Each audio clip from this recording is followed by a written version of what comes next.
8절에서 12절 말씀, 베드로전서 3장 8절에서 12절 말씀, 우리 함께 봉독하겠습니다. 마지막으로 말하노니 너희가 다 마음을 같이하여 동정하며 형제를 사랑하며 불쌍히 여기며 겸손하며 악을 악으로 욕을 욕으로 갚지 말고 도리어 복을 빌라. 이를 위하여 너희가 부르심을 받았으니 이는 복을 이어받게 하려 하심이라.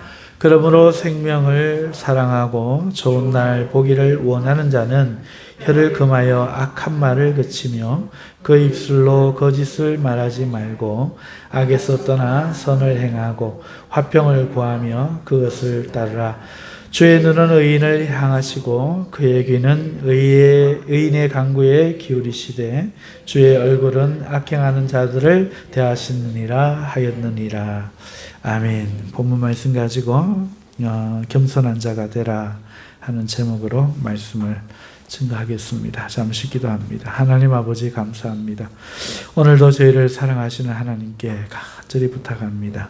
생명의 말씀, 치유의 말씀, 능력의 말씀 오늘 우리에게 허락하여 주시고 우리의 마음에 한 사람도 이 말씀 들어가지 못하는 이 방해받는 이 없도록 성령님 강하게 역사하여 주시옵소서. 예수님의 이름으로 기도드립니다. 아멘. 오늘 살펴볼 말씀은 8절의 겸손하며입니다.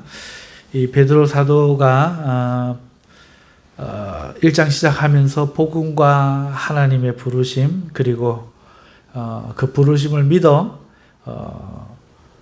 그 부르심으로 인하여 주를 믿어 성도가 된 사람들의 이 마땅한 삶의 모습을 1장부터 3장 7절 우리가 읽은 7절까지 말씀을 했지요. 그리고 결론적으로 혹은 마지막으로 말하노니 하면서 오늘 이 8절 말씀을 시작하고 있는데 오늘 8절을 가지고 벌써 몇 주 하고 있습니다. 5째 주인 것 같아요. 한 6째 주 됐네요.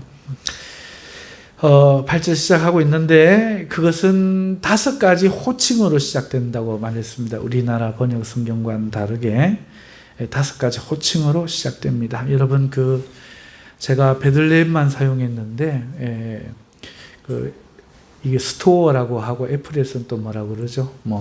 거기에 들어가 보시면 성경 다른 게 하나 나왔더라고요. 보니까 각종 외국 영어 번역본과 그다음에 헬라어 히브리어로 돼 있고 또 그 헬라어 강독도 돼 있어요. 강독이라고 하는 거는 그 단어를 가지고 이렇게 풀어가지고 번역도 해놓고 이렇게 해놓은 것들이 있는데 너무 잘 돼 있어요. 우연찮게 어제 발견하고 봤는데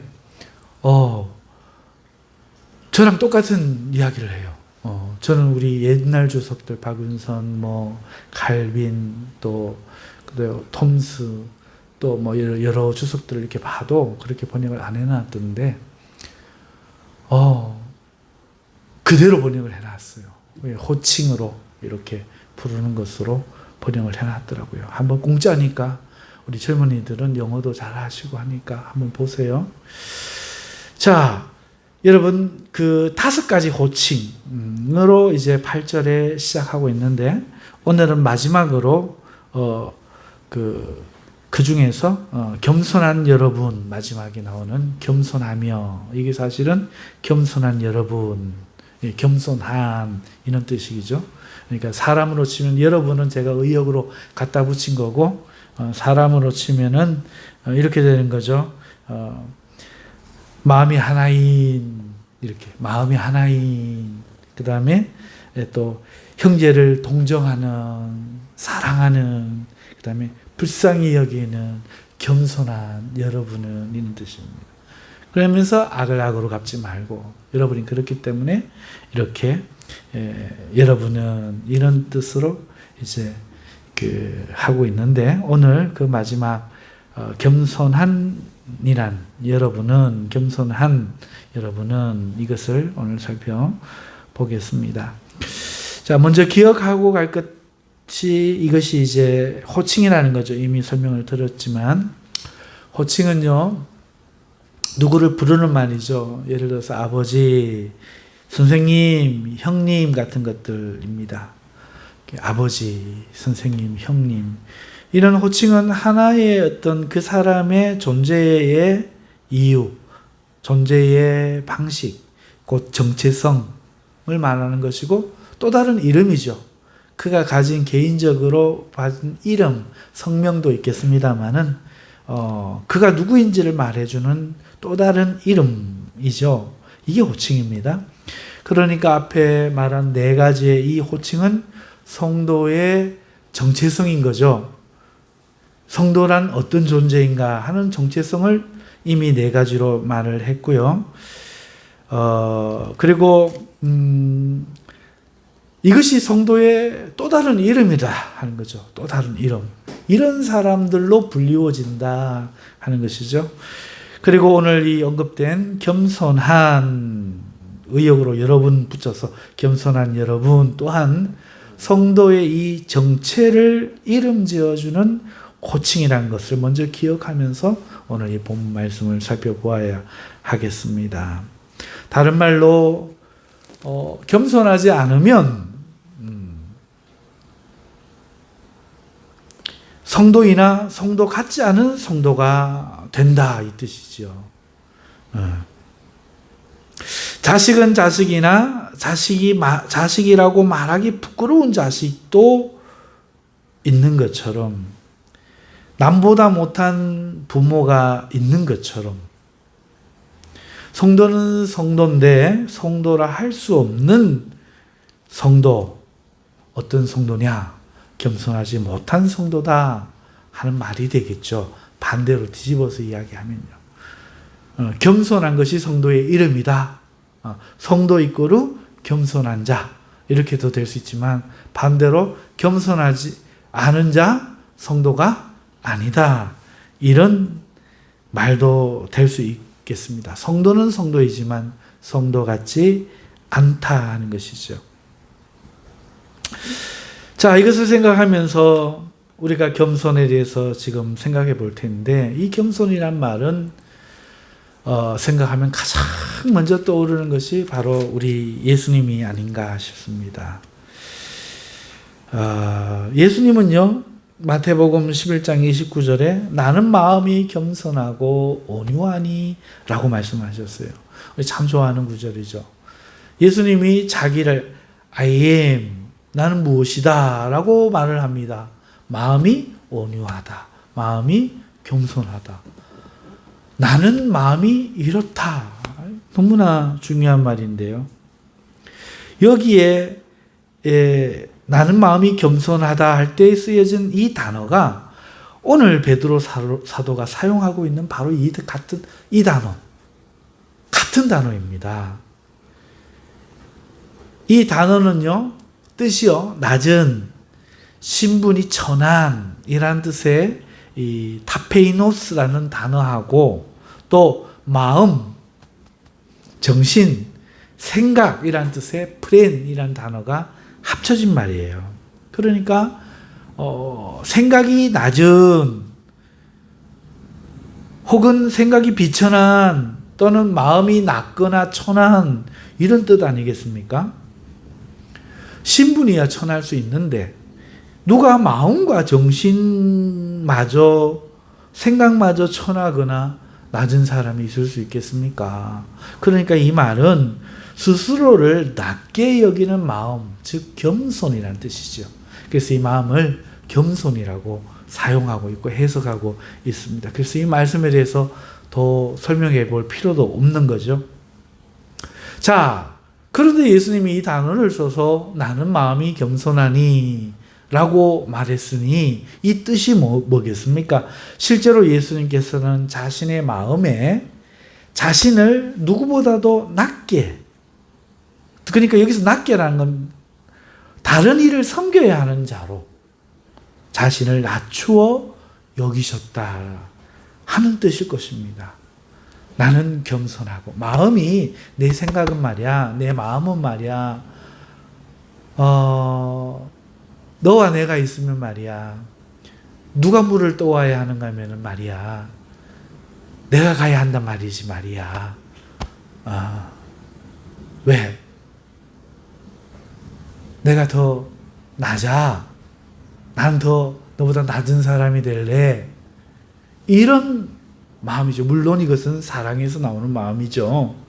엄마가 아기한테 아기의 것을 심부름해 주는 걸 힘들어하지 않는 그 사랑의 마음이 겸손으로 엄마가 대신하는 것처럼, 예수님도 오늘 나는 마음이 겸손하다 할 때 이 겸손은 마음을 더 너보다 낮게, 너보다 더 천하게 자처한다, 이렇게 생각하신다는 거죠.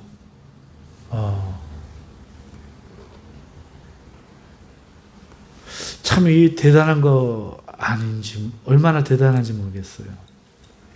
내가 섬겨야 돼. 이렇게. 겸손한 주님. 정말 멋지고 고상하고 품이 있으시다는 생각이 정말 절로 들지 않을 수 없습니다. 어떻게 그러실 수 있을까?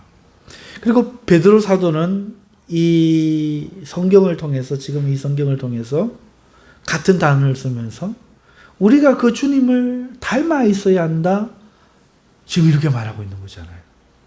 그 멋진 주님과 우리는 같아야 된다. 같은 사람들이다. 얼마나 이 가슴 뛰는 놀라운 말입니까?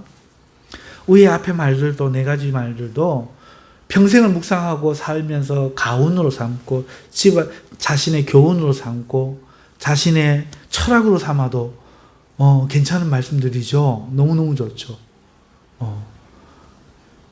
그런데 이 겸손이란 단어, 이것은 정말 우리의 마음을 더 설레게 하는 그런 말이 아닌가 싶습니다. 하나님께서 스스로를 낮추셔서 우리를 섬겨야 되는 존재로 자기를 여기시고 계신다. 이것이 사랑에서 비롯되었다. 그러면서 자기는 겸손하다.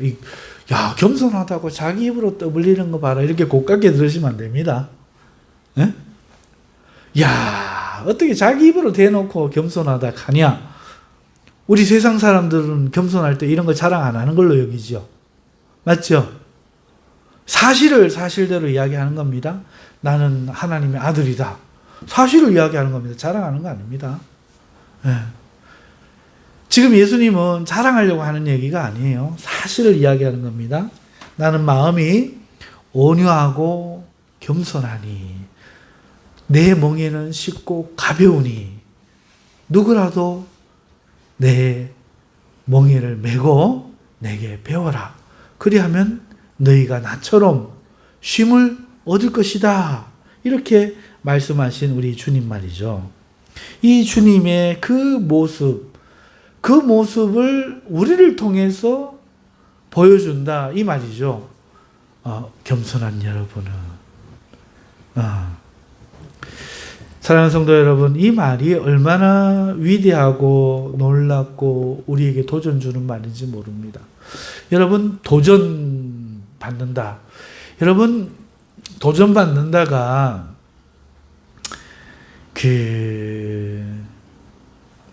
어떨 때 쓰입니까? 누군가 나한테 싸움 걸어올 때 쓰이는 말이에요.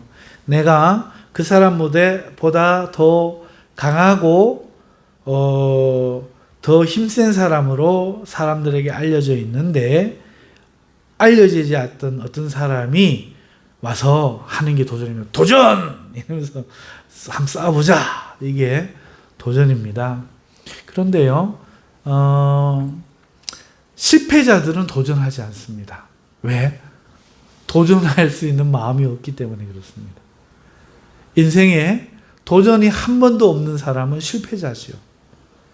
도전하지 않는 사람은 거기에 눌러 앉은 자입니다. 노숙자, 홈리스와 같죠.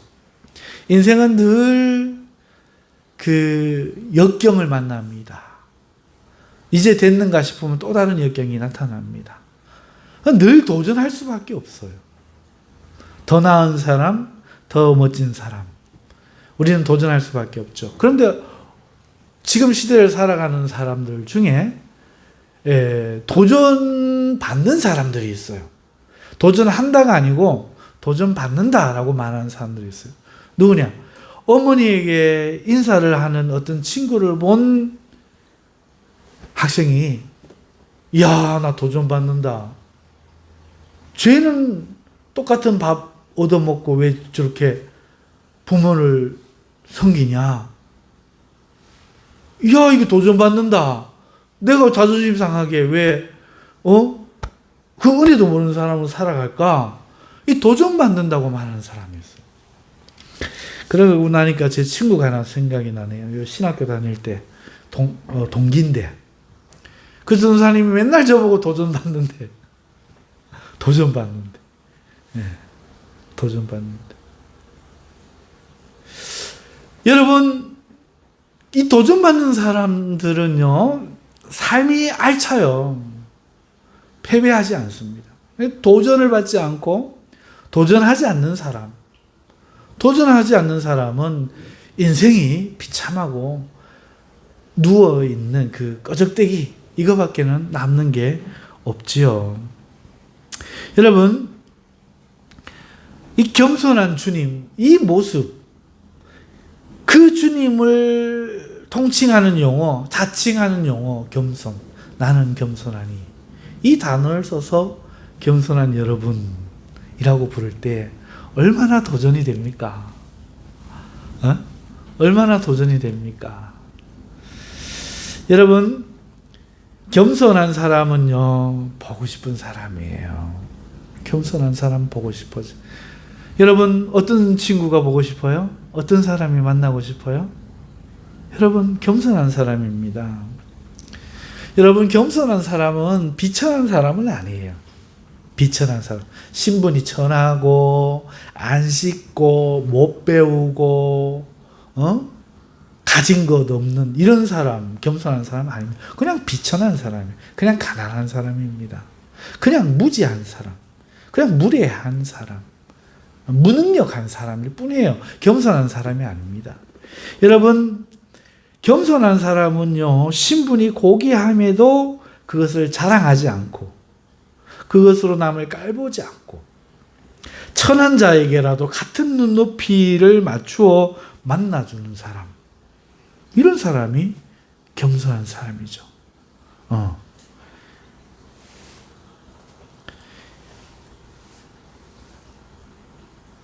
레벨을 정해버리고 선을 그어버리고 너와 나는 달라 이렇게 차별해버리는 이런 사람은 교만한 사람이고, 여러분, 겸손한 사람은 자신이 고귀함에도 불구하고 그것으로 남을 평가하거나 선을 긋지 않고 천한 자에게라도 자신이 마치 천한 사람인 것처럼 같은 눈높이에서 대해주는 사람, 이런 사람이 겸손한 사람이죠. 여러분, 겸손한 사람은요, 큰 능력이 있고 아무나 할 수 없는 것을 할 수 있으면서도 그것으로 자랑하지 않고 모두의 유익을 위해 기꺼이 그 능력을 쓴 사람입니다. 최요한 이로써 안 들으려면 나가.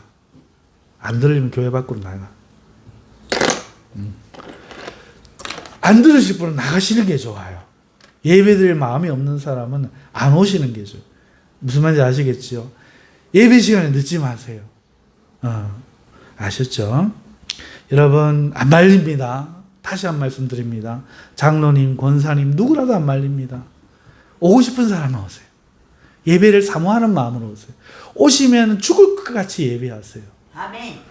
그래야 됩니다. 하나님 그 한 사람만을 찾아요. 전 세계 만국 다 모아놔도 한 사람 사무엘 찾습니다. 절대로 이 많은 다수의 물이 안 찾습니다. 아멘. 아이고, 저거 다 죽으면 어떡해. 하나님이 안 찾습니다. 한 사람 찾습니다. 할렐루야. 아멘. 그래, 여러분이 그 한 사람이 되셔야 돼요. 정신 차리세요, 여러분. 여러분, 겸손한 사람은 큰 능력이 있어도 무엇을 할 수 있어도 그것으로 결코 자기의 유익이 아니라 그 능력을 다른 일을 위해서, 모든 이의 유익을 위해서 기꺼이 내놓을 수 있는 사람. 이게 겸손한 사람이죠. 이러한 사람은 누구에게나 친밀하게 느껴지고 좋은 사람으로 보이고 또 보고 싶은 사람으로 기억될 겁니다. 사랑하는 성도 여러분, 겸손은요, 반드시요, 교만과 함께 생각할 필요가 있어요. 교만. 이거와 함께 생각할 필요가 있습니다. 교만은 존귀한 신분인데, 잘 들어보세요. 교만은 자신이 존귀한 신분인데 스스로를 존귀하게 여기는 것. 이걸 말하지 않아요. 나 1등이야. 이거 말하지 않습니다. 1등인데 1등이야. 이거를 교만이라고 말하지 않습니다. 나 대통령이야. 내 대통령 아들이야. 사실을 사실로 말하는 걸 교만이라고 말하지 않습니다. 능력이 있는데 자신이 능력을 부정하지 않고 능력이 있음을 나는 그거 할 줄 알아. 나는 영어 말할 수 있어. 이걸 인정하는 것을 교만이라고 하지 않아요. 오히려 반대입니다. 교만이라고 하는 것은요, 신분이 비천한데, 자기 신분은 비천한 거예요. 그런데 자기가 존귀한 줄 알고, 높은 자리에 앉으려 하고, 먼저 먹으려 하고, 가장 좋은 것을 먹으려고 하는 사람. 이걸 교만이라고 말해요. 능력이 없는데 대우를 받으려고 하고 능력 이상의 요구를 하는 것을 교만이라고 합니다. 즉 남은 안 높여주는데 자신이 자신을 높이는 것, 이걸 교만이라고 합니다. 이 교만이 겸손과 얼마나 다릅니까? 자기를 높이는, 스스로 높이는 마음은 교만, 스스로 자기를 낮추는 마음 겸손인 겁니다. 천한 사람이 자신을 천하다고 말하는 것은 겸손이 아니라 정직한 거예요. 자기 신분이 천한데, 자기가 말단사원인데, 제가 여기서 잘 아랫사람인데, 내 믿음 생활 한 지 얼마 안 됐는데, 내 별로 신앙에 뭐 경험 같은 게 별로 없는데, 성경 몇 번 못 읽었는데, 그것을 사실대로 이야기하면 겸손하다. 아니요. 정직한 거예요, 그냥. 그건 그냥 정직한 겁니다. 존귀한 사람이 자신의 존귀함을 알고도 스스로 낮은 곳에 처하는 것은 겸손입니다. 그러니까 당연히 누릴 권리, 당연히 가져야 될 영예, 이거를 당연히 그렇게 할 수 있는데 그러지 아니하고 스스로 이것을 제한하고 스스로 그것을 나누어 주고, 이걸 겸손이라고 말을 하는 거예요. 존귀한 자가 자신의 존귀함을 알리면서, 야, 나 대통령이야, 내 장관이야, 나 반장이야, 이런 것을 스스로 알리면서 그에 마땅한 대우를 요구하는 것은, 아이고 교만하다. 이 교만이 아닙니다. 이건 정당한 겁니다. 이건 정당한 겁니다. 천한 자가 스스로를 존귀하게 여겨서 자신을 더 낮게 보이고 싶어 자랑하는 것, 이게 교만이에요. 우리는 교만과 겸손을 반대로 알고 있어요. 마귀는 하나님이 아닌데 스스로를 하나님처럼 대우받아야 할 존귀한 존재로 여겼으니 이것은 교만이고, 예수님은 하나님이신데 자신을 낮춰 인간이 되심으로써 자신의 이 능력을, 자신의 이 권리를 우리를 위해 베푸셨으니 이것은 겸손입니다. 내가 하나님 아들이여, 맞다, 하나님 아들 맞다, 네가 말하였도다, 교만 아닙니다. 마귀가 나 하나님 보고 방불해, 이 교만입니다. 자기는 천사예요. 지은받은 피조물이죠. 우리는, 교만한 마귀는 보고 싶지 않고 싫고, 이 겸손한 주님은 참으로 보고 싶은 거죠. 여러분 가만 생각해 보세요. 공부를 잘하는데 나에게 다가와가 아이고 그것도 모르냐 하지 않고 문제를 풀어주는, 수학을 풀어줬던 친구, 얼마나 보고 싶습니까? 그걸로 자랑하지 않고 뭐 모를 수도 있지, 뭐 내가 알면 도와주면 좋지 뭐 하고 가르쳐줬던 그 친구, 얼마나 겸손해 보입니까? 그런 친구가 시간이 지나면 또 보고 싶지요. 그런데 자기 입으로 나 공부 잘해. 하루에 6시간씩에 이런데 시험만 치면 맨날 40등이야.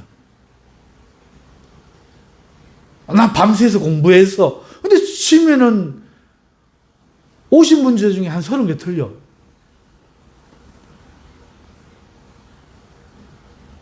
그러면 어떻게 됩니까? 예. 허풍쟁이가 되는 거죠. 나 공부 잘해. 우리 집 돈 많아. 했는데 알고 보니까 그렇지 않아요.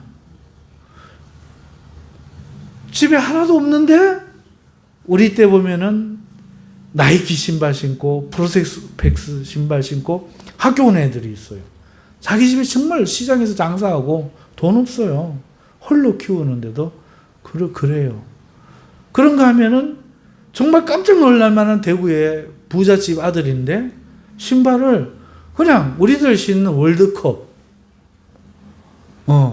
이름 모를 어디서 나온 거 이런 거 신는 친구들도 있어요. 그거는 겸손한 거죠.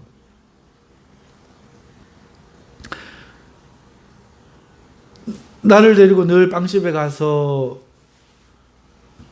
빵을 같이 나눠 먹던 그 친구, 그걸로 자랑하지 않는 친구, 그런 친구가 우리는 보고 싶은 거죠. 여러분, 겸손한 주님의 모습이 이런 모습이죠. 하나님의 아들이시면서 천한 우리에게 기꺼이 오셔서 자신의 것을 기꺼이 우리에게 내어주시고 우리를 멸시하거나 자기를 자랑하지 않으시고 자기가 자신을 인정은 해요. 내가 하나님 아들이다. 내가 생명의 떡이다. 너는 나를 만나야 산다. 내가 길이다. 내가 진리다. 내가 생명이다. 여러분, 오늘 우리가 그런 이야기 한다고 생각해 보세요. 내가 정말 목사야. 오늘 내 말 들어야 돼. 이러면 꼴보기 싫어. 그럴 거 아니에요. 예수님만 보세요. 내가 길이요 진리요 생명이 나로 말미암지 않고는 아무도 아버지께로 갈 수가 없느니라.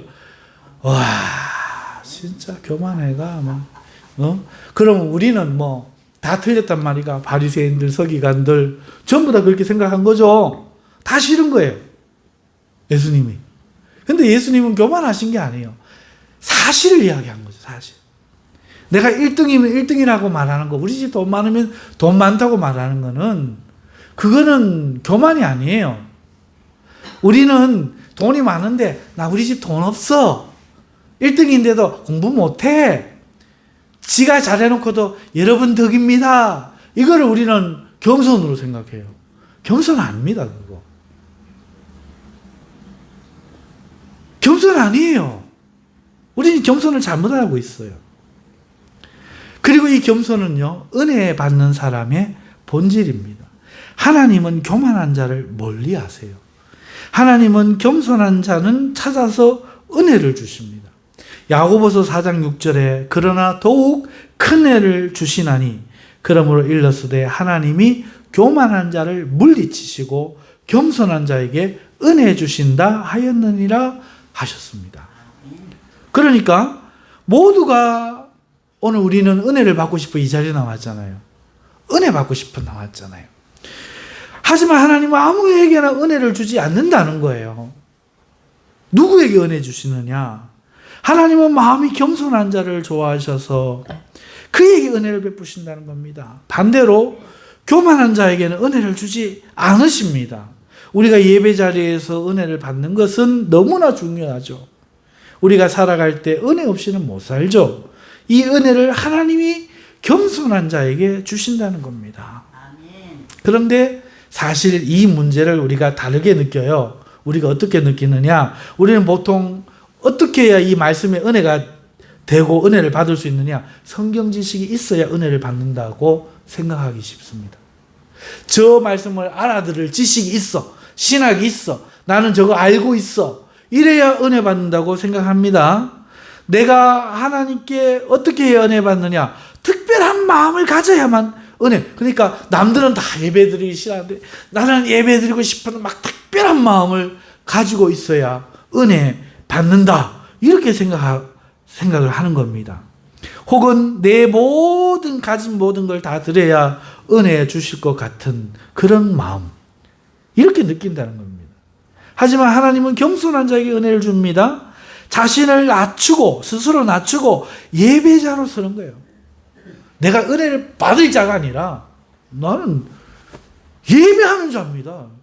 은혜를 받을 자, 특별한 마음으로 모든 것을 다 드려서 성경 지식을 내가 하니까 이걸 이해를 해서 내가 하나님을 사랑하는 이런 마음을 가지고 하나님의 은혜를 내가 받아낼 거야. 저 사람들 못 받아도 나는 받아낼 거야. 이런 마음이 은혜를 받게 한다고 생각하지만 아니라는 거예요. 하나님께서는 겸손한 자에게 은혜를, 나는 은혜 받을 자격이 없지만은 나는 예배자야. 내가 예배해야 돼. 나는 누구보다도 더 열심히 해야 돼. 더 뜨겁게 예배해야 돼. 왜? 지은 죄가 더 많아. 나는 하나님께 받은 은혜가 더 커. 그러니까 누구보다도 더 뜨겁게 예배해야 돼. 이런 마음으로 자기를 낮추는 자에게 은혜를 주신다. 바로 그 말입니다. 은혜 받을 만해서 받는 것이 아니라 천고의 죄인임에도 은혜 주실 주님을 높이면서 예배하며 다른 이들보다 더 낮은 마음을 가질 때 하나님이 은혜를 주신다는 겁니다. 겸손은 은혜의 본질, 은혜 받는 성도의 본질이에요. 은혜 받는 성도, 성경 지식이 있어서가 아닙니다. 은혜 받는 성도, 자기를 낮추는 사람. 내가 지금 예배자인데, 당연히 예배해야 되는데, 다른 사람이 요 정도 뜨거운 마음을 이야기하면 난 이런 뜨거운 마음으로 예배를 해야 돼. 왜? 내가 더 큰 용서를 받았는데, 더 많은 은혜를 받았는데 내가 더 잘해야 돼. 이렇게 자기를 낮추는, 이게 겸손이라는 거예요. 여기 은혜가 임하는 겁니다. 나는 다른 사람들은 죄도 안 짓고 살았어. 그러니까 티 입고도 저렇게 올 수 있지만 나는 양복 입고 가야 돼. 왜? 내가 하나님께 드릴 게 없어. 내가 하나님 앞에 정말로 신령과 진정으로 예배하는 자가 되어야 돼. 이런 자기를 낮추는 마음, 이게 겸손의 본질이지. 아이고 이렇게 알랑방구 끼는 이거는 겸손이 아니에요. 아이고 뭘요? 저는 당연히 해야 될 걸 했죠. 이게 겸손 아닙니다. 비천한 자가 비천한 걸 자랑하는 건 겸손 아니에요. 정말로 겸손이라는 것은 그런 게 아닙니다. 사랑하는 성도 여러분, 세 번째로 겸손한 자를 하나님이 높이셔요. 세상을 보면요, 참 잘난 사람이 있어요. 대단한 사람이 있어요. 만나보면 그 대단한 사람들이 의외로 권위적이지 않고 내가 난대하지 않고 상대의 말을 들을 줄 아는 이런 사람들이 있더라고요. 노숙자만 만나도요, 얼마나 말이 많은지, 뭐 하나 물어보면 끝이 없어. 그런데요, 정말 뛰어난 사람들 중에요, 상대의 말을 들을 줄 아는 사람이 있습니다. 대화를 하다 보면 이래서 이 사람이 잘 됐구나, 성공했구나 싶은 사람들이 만나게 되어져요. 하나님은 인생을 다 관찰하시며 모든 인생의 생사화복을 주관하시는 분입니다. 할렐루야. 잠언 29장 23절에 사람이 교만하면 낮아지게 되겠고 마음이 겸손하면 영예를 얻으리라 말씀하고 있어요. 이 말씀은 하나님이 겸손한 자에게 영예를 주신다, 곧 영광과 명예를 얻게 하신다는 말씀 아닙니까? 성공하고 싶습니까? 겸손해야 됩니다. 실제로 예수님은 자기 자신을 낮추셨더니 하나님은 그를 높이 올리사 그를 높이셨어요. 모든 이름 위에 뛰어나게 하시고 온 세상을 심판하고 다스리는 유일한 이름이 되게 하셨습니다. 반대로 그러나 스스로 자기를 높인 마귀는 타락하여 뱀이 되고 지렁이가 되었죠. 하나님은 겸손한 자를 높이시는 분입니다. 할렐루야. 이게 참 중요한 거예요. 사랑하는 성도 여러분, 오늘 우리가 마지막으로 바라본 이 겸손이라는 이 단어는요, 너무 쉬워서 강의할 것조차도 없는 그런 간단한, 우리가 너무나 잘 아는 내용이지만 두 가지 면에서 특별하다고 봅니다. 첫째는 그것이 주님의 비동사로 사용한 단어라는 점에 있어서, 내가 겸손한 자다 라고 말한 그 점에 있어서, 그리고 우리가 그 주님처럼 불린다는 점에 있어서 너무 이것은 매력 있는, 정말로 붙들어도 정말 아깝지 않은, 정말 평생을 자랑하고 이 단어를 자랑하고 이 단어를 이야기하고 다녀도 많은 사람들에게 유익을 끼칠 그러한 말씀이다 싶어요. 첫 번째는 그런 이유고요. 두 번째는 우리가 겸손을 몰라도 너무 몰라, 너무 잘못 알고 있기 때문에, 그런 의미에서 이 오늘 마지막 다섯 번째에 겸손한 여러분은 이란 이 말씀이 우리에게 가치 있다고 생각이 됩니다. 사랑하는 성도 여러분, 겸손한 것은 주님의 모습이에요.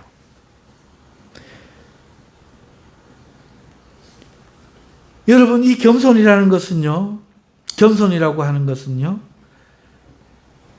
없는 자가 없다라고 말하는 것 아닙니다. 이건 정직인 겁니다. 있는 자가 없다라고 말하는 겁니다. 이건 거짓말입니다. 1등인데 공부 별로 못해요. 거짓말하는 겁니다. 부자인데 우리 집 못 살아요. 뭐 보통이에요. 거짓말하는 겁니다. 겸손이는 있는 자가 있지만 있는 것으로 자랑하지 않고 그것을 자기가 먹는 것을 다른 사람들과 같이 먹으면서 그보다 못 먹는 사람들을 상향 편중화시키는 데 쓸 때 그걸 겸손이라고 하는 겁니다. 자기의 능력이 있는데 없어요. 이거는 거짓말입니다. 내가 그 능력이 있습니다. 내가 일해보겠습니다. 내가 이 자신이 있습니다. 우리 예수님이 내가 길입니다. 진리입니다. 생명입니다. 나로 말미암아 아버지께로 갈 수 있어요. 아멘. 나 한번 시켜보십시오. 이게 겸손입니다. 내 능력을 남을 위해 쓰기 위해서 사실대로 이야기하는 건 자랑이 아닙니다. 교만이 아닙니다. 없는 자가 좋은 소리 듣고 싶고 대우받고 싶고, 이게 교만이에요. 이게 비천한데도 존귀함 얻고 싶은, 이게 교만입니다. 사랑하는 성도 여러분, 그래서 겸손이란, 이 바른 겸손을 이해하고 겸손의 모습으로 살아가는 자가 하나님 보시기에 좋은 사람, 우리가 보고 싶은 사람이다. 이게 첫 번째 메시지. 두 번째로, 이 겸손이 은혜의 본질이라는 겁니다. 베드로 사도는 베드로전서 5장 5절에 젊은 자들아 이와 같이 장로들에게 순종하고 다 서로 겸손으로 허리를 동이라. 하나님은 교만한 자를 대적하시되 겸손한 자들에게는 은혜를 주시느니라. 보세요. 겸손한 자들에게 은혜를 주시느니라 이렇게 하시죠. 무슨 말입니까 지금? 우리 좀 있으면 할 거예요. 베드로전서 5장 5절이니까. 젊은 자들이잖아요. 젊은 자들아, 누구에게? 장로들에게 이같이 순종하고 겸손으로 허리를 동이라 이렇게 말하고 있어요. 그러면서 하나님은 교만한 자를 대적하다가 이게 장로들에게 순종 안 한다 이 말 아니에요. 장로들에게 순종하는 게 겸손이라 이 말 아니에요. 무슨 말인지 이해가세요? 네가 선생님이라고, 네가 장로라고 뭐 별거 있나? 장로님 들어오시는데 얘도 안 갖추고, 장로님 가시는데 얘도 안 갖추고, 어른이 들어오시는데 얘도 안 갖추고, 어른이 가시는 집에 가시는데도 얘도 안 갖추고, 뭘 시키면은 그런 건 내가 알아서 하지. 이게 교만이라는 거예요. 허리를 동이라는 거예요. 순종하라는 거죠. 시키면 하라는 겁니다. 하나님은 교만한 자를 대적하시되 겸손한 자들에게는 은혜를 주시는, 있는 권위도 순종하지 못해서야, 있는 부모도 섬기지 못해서야, 있는 교회 질서도 순종하지 못해서야 어떻게 겸손할 수가 있겠습니까? 바로 이 말입니다. 누구에게 은혜를 주시느냐? 겸손한 자에게. 내가 하나님에 대해서 다 판단하는 사람들, 목사는 뭐가 잘못됐고, 설교는 뭐가 문제고, 우리 장로님은 뭐가 문제고, 내가 성도인데, 그걸 다 판단하고 있는 사람이 되는 거야.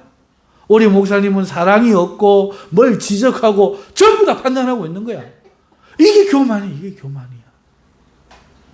겸손이란 뭐냐? 그 장로들에게 순종하는 거, 장로들에게 이와 같이 순종하고, 젊은 자들아, 지도를 받아라. 이게 겸손이에요. 아내들아, 남편에게 가르침을 받아라. 이게 겸손입니다. 여러분, 이런 사람에게 하나님 은혜 주십니다. 헌금 많이 해놓고 헌금 별로 못했고요. 이거 겸손 아닙니다. 겸손 아니에요. 사랑하는 성도 여러분, 하나님은요, 겸손한 자에게 은혜를 줍니다. 자기를 스스로 낮추고, 오히려 장로에게 당연히 순종해야 될 장로에게 순종하는 것보다 한 발 더 나아가서, 내가 장로인데도 저 떨어져 있는 거 내가 주워야지 누가 주는, 내가 흘릴 게 아니라 내가 쓸어야지 누가 쓰나, 쓸고 닦고 남 하기 싫은 거 하고, 이게 겸손입니다. 이런 사람에게 하나님이 은혜를 주신다. 세 번째, 하나님은 겸손한 자를 높이십니다. 능력 있고 잘나면 어떻게 되느냐? 결국 무슨 국회의원처럼 결국 문제가 터져갖고 잠적하고 사라지는 거예요. 말로는요, 젊은이들의 뭐 어떻고 저떻고, 와, 국회의원들 신고할 때 재산 없다고 그래 놔놓고는요, 가상화폐가, 그 사람한테 무슨 가상화폐가 그렇게 많아. 거짓말도 그런 거짓말을 결국 다 드러나요. 그건 겸손 아니에요. 거짓말입니다, 거짓말. 있는 사람이 있다고 하는 거, 없는 사람이 없다고 하는 거, 그건 정직한 거예요, 그냥. 네. 여러분, 하나님은요, 겸손한 자를 높입니다. 하나님은 겸손한 자에게 영예를 얻게 하십니다. 사랑하는 성도 여러분, 성도는 겸손한 자입니다. 왜? 이게 호칭이니까 이름이라고 그러죠. 성도는 겸손한 자입니다. 성도는 주님을 닮아야 하고, 따라서 겸손한 모습도 닮아야 합니다. 겸손이라 하면 자랑하지 않고 뽐내지 않고 공을 다른 사람에게 돌리는 것으로 잘못 인식되고 있습니다. 그러나 겸손은 그렇게 가식적인 것이 아닙니다. 겸손이란 나보다 남을 낮게 여기는 마음. 성경에 그렇게 얘기했습니다. 나보다 남을 낮게 여기고, 이게 겸손입니다. 남을 나보다 낮게 여기는 거 어떻게 하는 겁니까? 어떻게 낮게 여깁니까? 내가 먼저 베풀어야 하겠다. 너와 내가 중에 누가 먼저 베풀고 내가 먼저 베풀어야지. 이게 남을 나보다 낮게 여기는 겁니다. 내가 먼저 양보해야 되겠다. 똑같이 먹으려고 그래. 아유, 내가 뭐 양보하는 게 맞지. 네가 나보다 나으니까 먼저 드세요. 내가 먼저 손 내밀어야 되겠다. 이럴 때 아래 사람이 먼저 손 내밀어야지. 에? 이 천한 일을 내가 해야 되겠다. 이렇게 영광스럽지 않은 일에 마땅히 자신이 해야 할 생각을 갖는 것, 저 사람이 해야 할 것이 아니라 내가 해야 한다고 여기는 이 마음, 이게 겸손, 이게 남을 나보다 낮게 여기는 거예요. 옛날에 저처럼 김중광 씨, 안녕하십니까? 그랬더니 이 동네 7살짜리 아들도 중강하는 이 아저씨가 나를 보고 처음에는 그 다음 주 한 3주 가니까 그래서 제가 화가 나갖고 막 기도가 안 되는 거야. 저 뒤에 우리 교회 기독교회가 2층이었거든요. 뒤에 앉아 있는데 기도가 안 돼. 왜? 아니, 이놈의 인간이 내가 자기를 대우해줬다고 내가 겸손하려고 나보다 남을 낮게 여기고 해서 인사를 했더니 이런단 말이죠. 막 이게 막 생각나서 분한 거야. 그때 내가 얼마나 이 죄인인 걸 못 깨달았나 봐요. 얼마나 이 마귀 새끼인지를 몰랐던가 봐. 그게 분이 났겠지. 저런 놈이 나한테 족한다. 이게 막 위선과 이게 막 가득 차 있었겠죠, 그죠? 젊은 날에 내가 그래갖고 딱 해서 그랬단 말이에요. 이 거짓말이란 말이에요. 그런 거짓적인 위선, 겸손 아닙니다.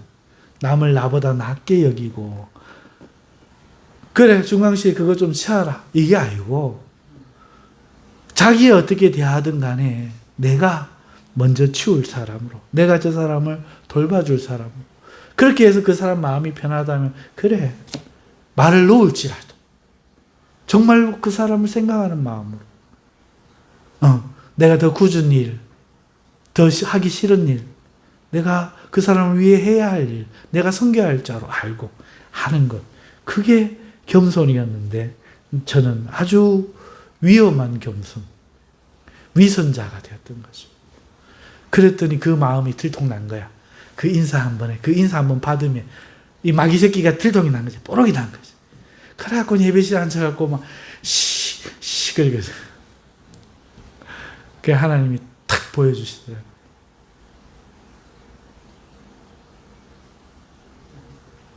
사랑하는 성도 여러분, 이게 남을 나보다 낮게 여기는 거 아닙니까?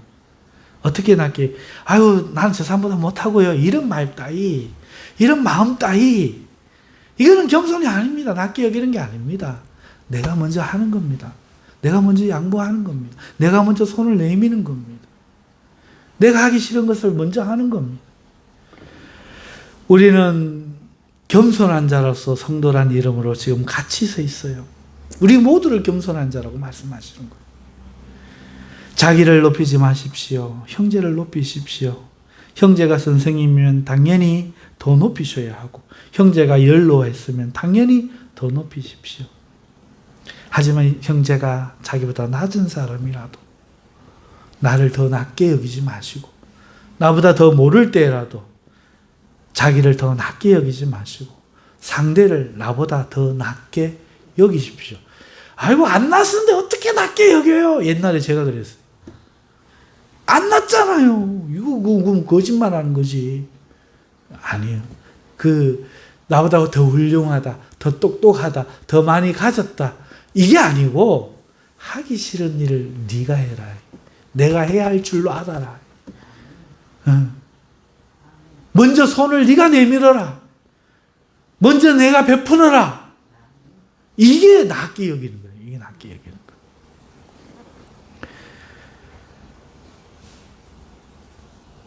그러니 다 형제가 연로하면 당연히 더 높여야 되고, 형제가 선생님이면 당연히 더 높이셔야 되죠.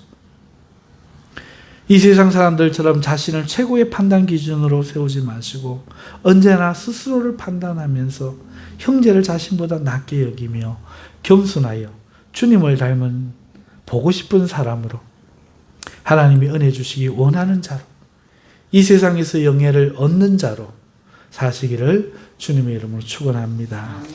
기도하겠습니다. 하나님 감사합니다.